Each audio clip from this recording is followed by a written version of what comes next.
अगर 64 बरस की उम्र में कोई दुनिया को चौंकाने वाला काम करे तो वाकई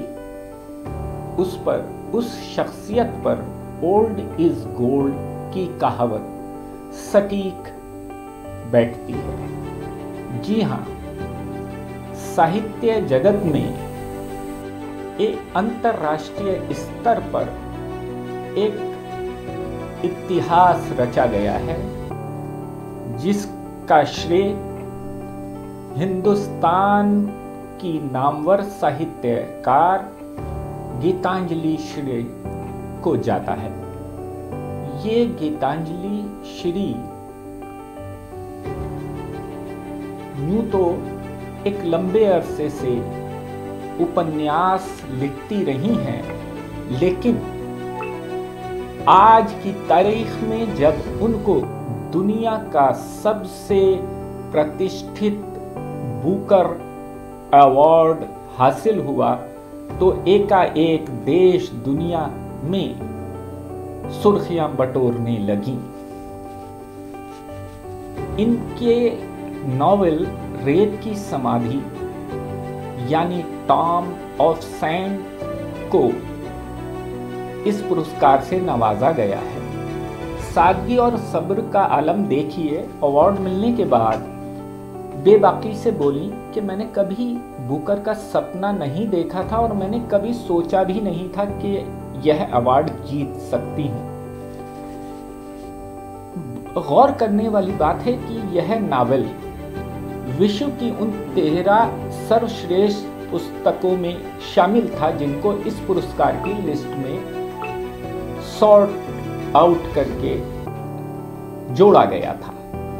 इसके साथ ही कई और रिकॉर्ड भी दर्ज हो गए।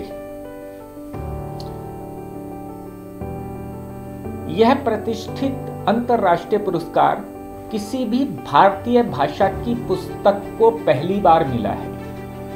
पुरस्कार देश के सबसे बड़े सूबे यानी हिंदी साहित्यकारों की जन्मभूमि से ताल्लुक रखने वाले उत्तर प्रदेश की रहने वाली महिला उपन्यासकार को मिला है। यह नारी सशक्तिकरण का प्रतीक भी बन गया है। वहीं राष्ट्रभाषा हिंदी को दुनिया में विशेष सम्मान दिलाने वाला यह घटनाक्रम इतिहास के तौर पर दर्ज हो गया है।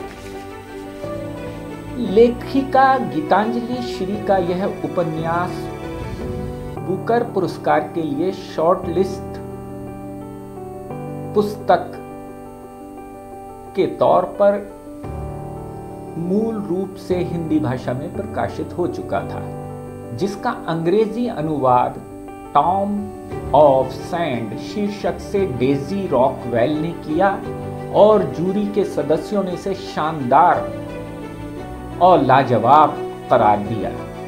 आइए अब यह भी जानते हैं कि भारत को दुनिया में गौरव हासिल कराने वाली लेखिका गीता श्री यूपी के मैनपुरी की मूल निवासी हैं, जहां से वरिष्ठ राजनेता मुलायम सिंह सांसद चुने गए, केंद्रीय रक्षा मंत्री बने, सीएम बने। उन जैसे कुछ दिग्गज नेताओं की वजह से इस संसदीय क्षेत्र की सियासी जगत में खास पहचान बनी थी।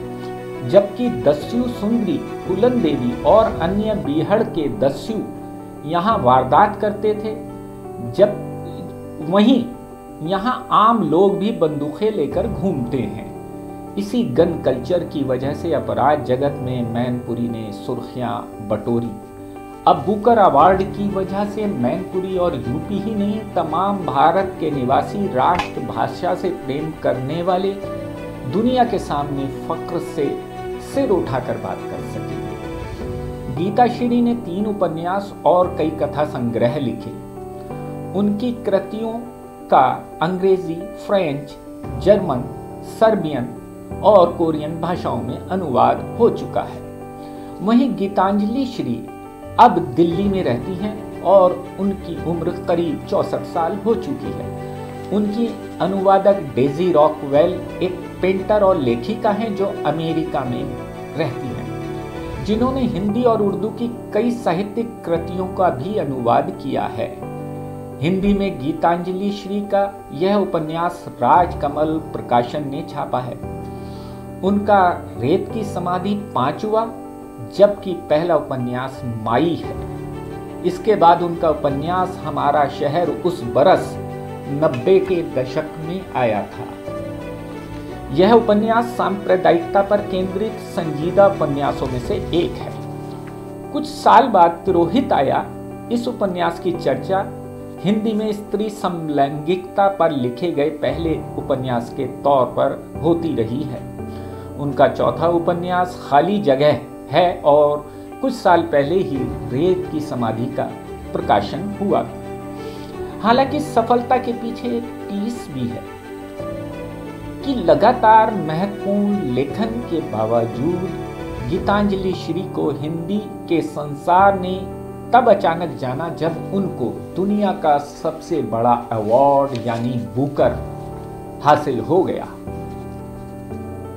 इसके बाद ही हिंदी साहित्य में एक तरह से गुमनाम सी गीतांजलि श्री अचानक चर्चा में आ गई है। अब आइए जानते हैं देश दुनिया में राष्ट्रभाषा का गौरव बढ़ाने वाली नामवर साहित्यकार उपन्यासकार गीतांजलि श्री को लेकर पंजाबी साहित्य जगत में किस तरह की प्रतिक्रियाएं सामने आई हैं।